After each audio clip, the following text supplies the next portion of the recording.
कहानी की शुरुआत एक छोटे से लड़के बेन से होती है। उसके दादा उसे एक राज भरे खजाने की कहानी सुनाते हैं। ये खजाना दुनिया से छुपा हुआ था और बहुत कम लोग ही इसके बारे में जानते थे। सालों बाद जब बेन बड़ा हो गया तो उसने कुछ लोगों के साथ मिलकर उस खजाने को ढूंढने का फैसला किया। उसके पास अपने दादा का दिया हुआ एक पुराना नोट था जिसमें एक नाम लिखा था। बेन को शक था कि ये नाम किसी पुराने जहाज का है। उसके दोस्त राइली ने उस जहाज की जगह ढूंढने में मदद की। जब उन्होंने ढूंढना शुरू किया तो बेन ने अंदाजा लगाया कि वो जहाज बर्फ के नीचे हो सकता है। उन्होंने काफी देर तक खुदाई की और आखिरकार उन्हें जहाज मिल गया। बेन ने अपनी टीम को ये खबर दी और इयन का शुक्रिया अदा किया क्योंकि इयन ने ही इस मिशन में पूरा पैसा लगाया था। लोग हमेशा बेन और उसके परिवार को पागल कहते थे क्योंकि वो एक ऐसे खजाने को ढूंढ रहे थे जिसका कोई सबूत नहीं था, लेकिन अब वो सच के करीब थे। जब बेन और उसकी टीम जहाज के अंदर गए तो उन्हें एक कमरा मिला जिसमें बारूद के डब्बे थे और थोड़ा खोजने के बाद उन्हें एक मरा हुआ इंसान मिला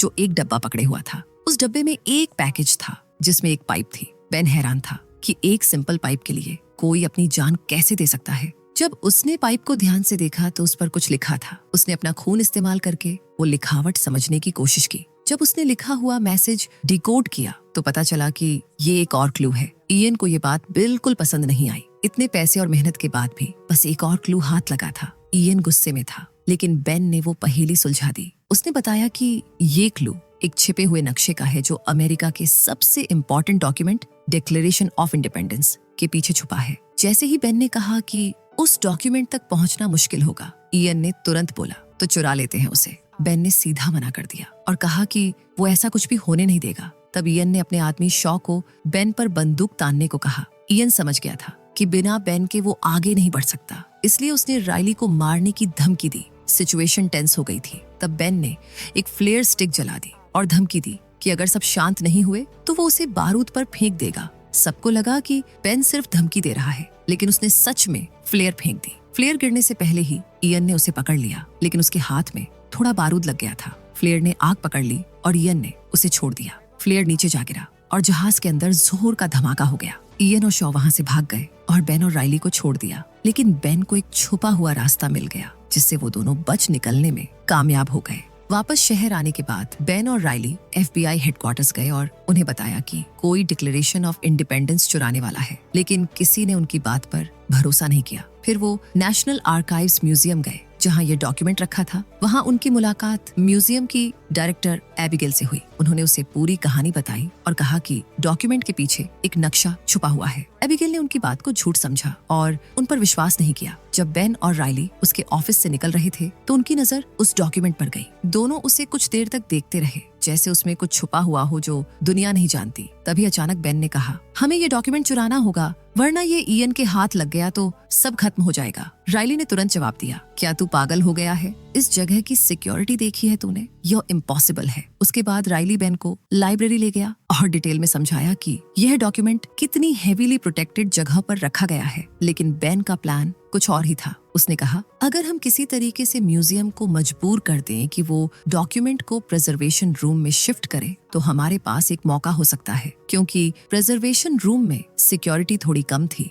राइली को इस प्लान पर ज्यादा भरोसा नहीं था, पर फिर भी उसने बेन का साथ देने का फैसला किया। दोनों ने प्लान बनाना स्टार्ट किया। सबसे पहले उन्हें एबिगेल के फिंगरप्रिंट्स चाहिए थे। उसके बाद प्रिजर्वेशन रूम के एक्सेस कोड्स। बेन ने एबिगेल को एक गिफ्ट भेजा जो एक स्पेशल केमिकल से ट्रीट किया गया था। जैसे ही एबिगेल उस गिफ्ट के बटन को प्रेस करती, उसके फिंगरप्रिंट्स वहां चिपक जाते। शुरुआत में सब कुछ बिल्कुल बेन के प्लान के मुताबिक हो रहा था। दूसरी तरफ इयन भी अपनी टीम रेडी कर रहा था। उसने डिसाइड किया कि म्यूजियम में एक पार्टी के दिन ही अटैक किया जाएगा। जब पार्टी का दिन आया, डॉक्यूमेंट प्रिजर्वेशन रूम में शिफ्ट हो चुका था। बेन ने स्टाफ का यूनिफॉर्म पहना और बिना किसी दिक्कत के म्यूजियम के अंदर घुस गया। वहां उसने दोबारा अपना ड्रेस बदला और एबिगेल से मिला। एबिगेल उसे देखकर हैरान रह गई। बेन ने उसे कहा कि उसने म्यूजियम को एक बड़ा डोनेशन दिया है। इस बात का फायदा उठाकर बेन ने एबिगेल का शैंपेन ग्लास क्वाइटली चुरा लिया जिसमें उसके फिंगरप्रिंट्स लगे हुए थे। तभी इयन और उसकी टीम भी एक सीक्रेट टनल के थ्रू म्यूजियम के अंदर घुस चुकी थी।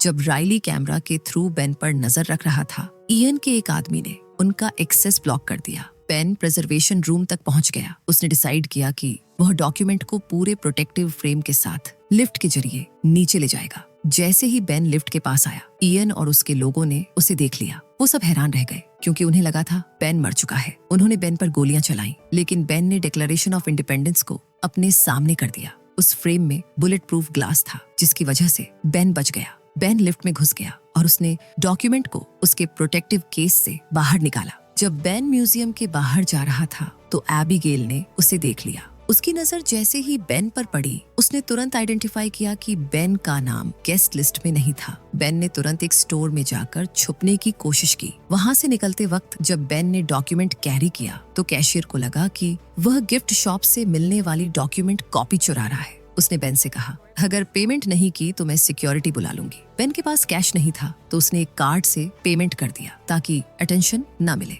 जैसे ही बेन बाहर निकला, एबिगेल ने उसे देख लिया और उसका पीछा करने लगी। बेन ने डॉक्यूमेंट राइली की वैन के पिछले हिस्से में डाला, लेकिन एबिगेल ने पूछ लिया, तुम क्या कर रहे हो? जब उसने देखा कि बेन के हाथ में असली डिक्लेरेशन ऑफ इंडिपेंडेंस है तो वह चौंक गई। एबिगेल तुरंत चिल्लाने लगी। तब बेन ने चुपचाप डॉक्यूमेंट उसके हाथ में दे दिया, लेकिन एबिगेल ने पुलिस को बुलाने की कोशिश की। उसी वक्त इयन ने उसे डॉक्यूमेंट के साथ देख लिया। उसने अपने आदमियों को उसके पीछे भेज दिया। बेन ने एबिगेल को बचाने की कोशिश की, लेकिन इयन के लोग उसे उठाकर ले गए। इसी दौरान म्यूजियम के सिक्योरिटी गार्ड्स को पता चल गया कि असली डॉक्यूमेंट चुरा लिया गया है। पूरा म्यूजियम तुरंत लॉकडाउन में चला गया और FBI को इन्फॉर्म कर दिया गया। इयन ने वैन में एबिगेल से कहा, ये डॉक्यूमेंट मुझे दे दो, लेकिन एबिगेल ने सीधा मना कर दिया। तभी अचानक वैन के सामने कुछ आ गया, जिसके चलते ड्राइवर को तेज ब्रेक लगानी पड़ी। झटके के कारण सब लोग पीछे गिर गए और एबिगेल ने इस मौका का फायदा उठाकर भागने की कोशिश की, लेकिन वह पूरी तरह से बाहर नहीं निकल पाई, बस वैन के दरवाजे से लटकी रह गई। उधर बेन और राइली वैन का पीछा कर रहे थे ताकि एबिगेल की हेल्प कर सके। थोड़ी देर बाद इयन डॉक्यूमेंट छीन लेने में कामयाब हो गया, लेकिन जैसे ही बेन ने मौका देखा, उसने एबिगेल को खींचकर राइली की वैन में ले लिया और उसकी जान बच गई। फिर वो लोग तुरंत मेन रोड से हटकर साइड रूट लेकर निकल गए, लेकिन जब इयन ने वैन रोककर डॉक्यूमेंट खोला तो उसके होश उड़ गए। डॉक्यूमेंट तो नकली था, बेन उन्हें चकमा दे चुका था। एबिगेल काफी गुस्से में थी। उसने बेन से कहा, तुमने असली डॉक्यूमेंट चुरा लिया और अब यह किसी डेंजरस आदमी के हाथ में जा सकता था। लेकिन बेन ने असली डॉक्यूमेंट निकाल कर दिखाया और कहा, मैं तैयार था, इसीलिए मैंने एक डुप्लीकेट भी खरीद लिया था। अगर कुछ गलत हो जाए तो असली सेफ रहे। बेन ने समझाया कि उसने यह सब इसलिए किया क्योंकि इयन किसी भी हाल में उस डॉक्यूमेंट को हासिल करना चाहता था और वो खजाना उसके हाथ लगता तो सबके लिए खतरा होता। जब बेन और राइली ने सोचा कि डॉक्यूमेंट के पीछे किसी स्पेशल केमिकल का इस्तेमाल करके क्लू ढूंढा जाए, तो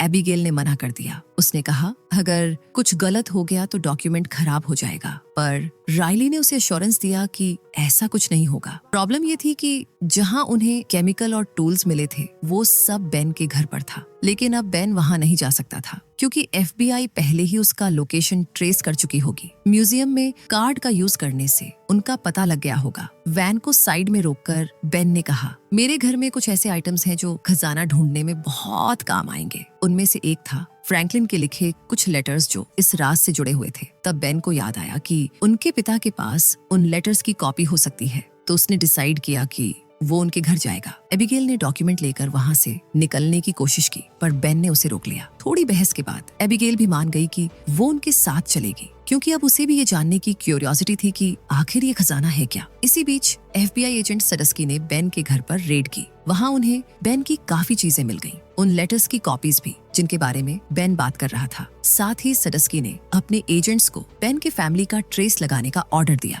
कुछ ही देर में बेन अपने पिता पैट्रिक के घर पहुंच गया। पैट्रिक ने गुस्से में कहा, मेरा सपना था कि तू मुझसे मिलने आए, ना कि किसी खजाने के चक्कर में। बेन ने हल्का सा मुस्कुराकर कहा, मैं तो मिलने ही आया हूँ पापा, थोड़ा वक्त साथ बिताएंगे, बस एक छोटी सी रिक्वेस्ट है, वो लेटर्स दे दो, फिर बाकी टाइम आपका। पैट्रिक और भी गुस्से में आ गया। उसने कहा, क्या तुम किसी और की गलतियों से कुछ सीखते नहीं? मैं अपनी जिंदगी इस खजाने के चक्कर में बर्बाद कर चुका हूँ, तुम भी वही करना चाहते हो। उसने ये भी कहा कि ये खजाना बस एक अफवाह है जिसे दुश्मनों को मिसलीड करने के लिए बनाया गया था। लेकिन बेन ने अपने पिता की बातों को सीरियस नहीं लिया। उसका फोकस सिर्फ एक ही चीज पर था, खजाना और उसके राज। कुछ देर बाद जब तीनों ने डॉक्यूमेंट के पिछले हिस्से को ध्यान से देखा तो उन्हें कुछ स्पेशल कोड्स मिले जो उन्हीं चिट्ठियों से जुड़े थे, जिन्हें पाने के लिए वो यहाँ आए थे। बेन ने फिर पैट्रिक से वो लेटर्स मांगे, लेकिन पैट्रिक ने बताया, मैंने उनकी कॉपीज फिलाडेल्फिया के एक म्यूजियम को ही दे दी थी। ये सुनकर बेन, एबिगेल और राइली वहाँ से निकल गए। जब FBI एजेंट सडस्की पैट्रिक के घर पहुंचे तो उन्होंने उसे एक कुर्सी से बांधा हुआ पाया। पैट्रिक बोला, मेरा बेटा मुझसे बाहर निकल गया और मेरी गाड़ी भी ले गया। सडस्की ने तुरंत अपनी टीम को गाड़ी का नंबर ट्रेस करने को कह दिया। दूसरी तरफ इयन को भी समझ आ गया कि जहाज वाले क्लू उसी लेटर्स से जुड़े हैं। थोड़ी रिसर्च के बाद उसे पता चला कि फिलाडेल्फिया में लेटर्स की कॉपीज हैं और वो तुरंत वहां निकल पड़ा। जब राइली कोड सॉल्व करने में लगा था तो एक छोटा बच्चा उसके पास आया। बिना सोचे समझे उसने सारे कोड्स आसानी से क्रैक कर दिए। आयन भी उसी वक्त पहुंचा और बच्चा कोड का आखिरी वर्ड लिखने जा रहा था। तब इयन उससे टकरा गया। इयन ने लड़के का पीछा शुरू कर दिया, लेकिन जब लड़का वापस पहुंचा, राइली वहां से निकल चुका था, क्योंकि उसने खुद ही आखिरी वर्ड डिकोड कर लिया था। वो सीधा बेन और एबिगेल के पास गया और उन्हें वो हिडन मैसेज बताया जो लेटर्स से निकला था। अब बेन, एबिगेल और राइली मैसेज डिकोड करने में लग गए। उन्होंने सोचा कि शायद यह क्लू इंडिपेंडेंस हॉल के बाहर वाली घड़ी की तरफ इशारा करता है। यह समझकर तीनों वहां निकल पड़े ताकि अगला क्लू जल्दी मिल सके। वहीं इयन ने बच्चे को पैसे देकर पूछताछ की और पता चल गया कि उसने राइली को क्या बताया था। इयन भी तुरंत इंडिपेंडेंस हॉल की ओर निकल पड़ा। इंडिपेंडेंस हॉल पहुंचकर बेन ने घड़ी की डायरेक्शन फॉलो की और देखा कि दीवार की एक ईंट पर एक निशान है। उसने वो ईंट हटाई और अंदर से एक पुराना चश्मा निकला, खास तरह का ट्रेजर व्यू चश्मा। बेन ने जल्दी से एबिगेल और राइली को दिखाया। फिर चश्मा पहनकर बेन डिक्लेरेशन के पीछे वाले मैप पर एक सीक्रेट मार्क देख सका, साथ ही कुछ शब्दों में लिखा हुआ मैसेज भी। उसी वक्त पता चला कि इयन अपनी टीम के साथ वहां घूम रहा है। तीनों ने डिसाइड किया अलग अलग हो जाएंगे। एबिगेल और राइली के पास डिक्लेरेशन था और दोनों उसे लेकर भाग निकले। इयन से बचते बचाते वो काफी दूर तक पहुंच गए, लेकिन एक मोमेंट पर एक बस उनके बहुत करीब आ गई और टक्कर होने ही वाली थी। इस बीच इयन ने मौका पाया और डिक्लेरेशन उनसे छीन लिया। एबिगेल और राइली ने तुरंत बेन को कॉल किया और सब कुछ बताया। बेन बोला, सब मिलके गाड़ी के पास तुरंत मिलते हैं, लेकिन FBI ने बेन की गाड़ी ट्रेस करके वहां खड़ी करवा दी थी।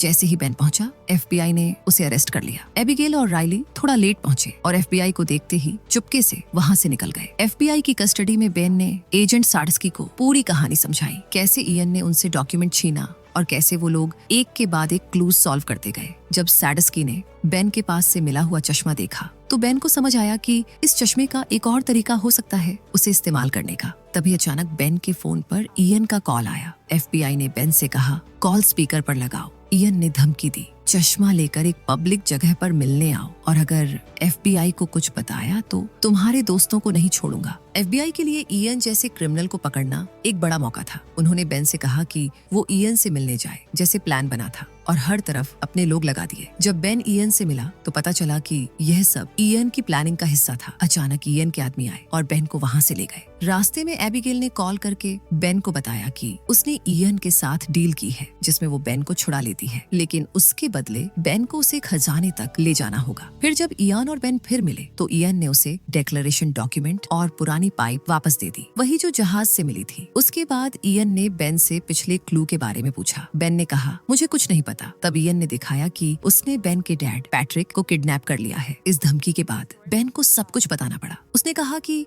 मैप में जो सिंबल दिखा था वह एक चर्च का निशान था। तीनों लोग तुरंत उस चर्च तक पहुंच गए। वहां बेन ने फिर से चश्मा पहना और मैप को देखा। इस बार एक अलग सा क्लू मिला, एक अजीब सा नाम। सब थोड़े कंफ्यूज हो गए कि इसका मतलब क्या है। थोड़ी देर बाद उन्हें समझ आया कि चर्च के नीचे बैरियल ग्राउंड है। फिर क्या था? इयन और उसके लोग नीचे छुपे रास्ते से अंदर चले गए। पैट्रिक ने धीरे से बेन को बोला, हमें कुछ सोचना होगा। इयन तब तक ही हमें जिंदा रखेगा जब तक उसका काम चल रहा है, उसके बाद वह हमें खत्म कर देगा। इसी बीच इयन का फोन आया। उसने बेन से अगला क्लू पूछा। बेन ने मैप में लिखा हुआ नाम बताया। सबने मिलकर एक दीवार तोड़ी जिसके पीछे एक सीक्रेट टनल जा रही थी। इयन ने बेन से आगे चलने को कहा। अंदर जाकर उन्हें एक बहुत पुरानी जगह मिली, शायद कई सालों से बंद थी। वहाँ एक पुरानी लकड़ी की लिफ्ट और कुछ वुडन स्टेयरकेसेस थे। पैट्रिक ने वार्न किया, यह सीढ़ियां बहुत कमजोर है, सालों से कोई यहाँ नहीं आया, ये कभी भी गिर सकती है। लेकिन इयन ने सबको जबरदस्ती नीचे जाने पर मजबूर कर दिया। जब सब नीचे उतर रहे थे, अचानक कुछ सीढ़ियां टूट गईं। शॉ सीढ़ियां टूटने के साथ ही नीचे गिर गया और उसकी मौत हो गई। अब पूरा स्ट्रक्चर हिलने लगा था और सबको लिफ्ट के ऊपर जंप करके अपनी जान बचानी पड़ी। लिफ्ट उन्हें एक खाली कमरे में ले जाकर छोड़ती है। इयन ने बेन से पूछा, खजाना कहाँ छुपा है? बेन ने एक्टिंग की जैसे उसे भी कुछ नहीं पता हो। इयन ने गुस्से में धमकी दी, अगर तुमने नहीं बताया तो मैं तुम सबको यहीं छोड़ जाऊंगा। तब पैट्रिक ने बोला, अगला क्लू इस लालते के अंदर हो सकता है। वैसे ही एक लालते बॉस्टन के एक चर्च में भी है, हो सकता है खजाना वहीं हो। इयन ने कुछ नहीं कहा और सीधा उन सबको वहाँ छोड़कर चला गया। जाते जाते बोला, जब खजाना मिल जाएगा ना तो लौट कर आऊंगा। राइली परेशान हो गया और बोला, लगता है यही मरना पड़ेगा। तब बेन ने पैट्रिक के साथ मिलके एबिगेल और राइली को बताया कि वो लालटेन वाली बात तो सिर्फ एक डिस्ट्रैक्शन थी, असली क्लू कुछ और था। फिर सबने मिलकर अगला हिंट ढूंढना शुरू किया। उन्हें एक और रास्ता मिला जो एक नए कमरे तक जाता था, लेकिन वो कमरा देखकर लग रहा था जैसे कोई उनसे पहले वहाँ पहुँच चुका है। बेन थोड़ा उदास हो गया और बोला, डैड आप सही कहते थे, शायद सच में कोई खजाना था ही नहीं। पैट्रिक ने हौसला देते हुए कहा, इतनी जल्दी हार मत मानो, हो सकता है बस कोई और हमसे पहले मिल गया हो। लेकिन बेन हार मानने वाला नहीं था। उसने दीवारों को ध्यान से देखना शुरू किया। तब उसकी नजर कुछ पुराने लॉक्स पर पड़ी, जिनमें से एक में ताला मिसिंग था और उसका शेप बिल्कुल उसी पाइप जैसा था जो उन्हें शिप में मिली थी। बेन ने वो पाइप निकाली और लॉक में फिट किया। जैसे ही उसने घुमाया, एक सीक्रेट रूम खुल गया और वहाँ था असली खजाना। पूरा कमरा सोने के सिक्के, जेवर, पुरानी किताबें और अनमोल पुरानी चीजें से भरा हुआ था। जो चीज पैट्रिक और उसके पिताजी ने जिंदगी भर ढूंढी वो उनके सामने थी। सब लोग खुशी से झूम उठे। थोड़ी देर बाद उन्हें एक रास्ता मिल गया जो बाहर जाता था। बेन सबसे पहले बाहर आया और एक आदमी से फोन लेकर एजेंट सडुस्की को कॉल किया। सडुस्की तुरंत पहुंच गया। बेन ने उसे सब कुछ बताया और बोला, मुझे कुछ नहीं चाहिए, बस कुछ शर्तें हैं। पहली, एबिगेल के खिलाफ कोई एक्शन न हो। दूसरी, खजान को ढूंढने का क्रेडिट उसके परिवार को मिले। तीसरी, राइली को भी कुछ हिस्सा दिया जाए और सबसे इम्पोर्टेंट, बेन को जेल न भेजा जाए। सडुस्की ने सब शर्तें मान ली। इयन को भी पकड़ लिया गया जब वो बॉस्टन के एक चर्च में घुसने की कोशिश कर रहा था। कुछ ही दिनों में वो खजाना दुनिया के म्यूजियम्स में भेज दिया गया। एक दिन सब एक साथ एंजॉय कर रहे थे। राइली थोड़ा गुस्सा था और बोला, बेन ट्यून सरकार के दिए पैसे मना क्यों किए, कुछ तो ले लेते। एबिगेल भी बोली, हाँ इतना सब था, थोड़ा तो रख लेते। बेन सिर्फ मुस्कुराया और कुछ नहीं बोला। तभी राइली अपनी नई कार में बैठता है जिससे लगता है उसे अच्छी इनाम मिली है और फिर दिखाया जाता है कि बेन और एबिगेल ने शादी कर ली है और अब वो अपने नए घर में शिफ्ट हो गए हैं। अगर स्टोरी पसंद आई हो तो लाइक कर देना, चैनल को सब्सक्राइब करना ना भूलना। मिलते हैं नेक्स्ट वीडियो में।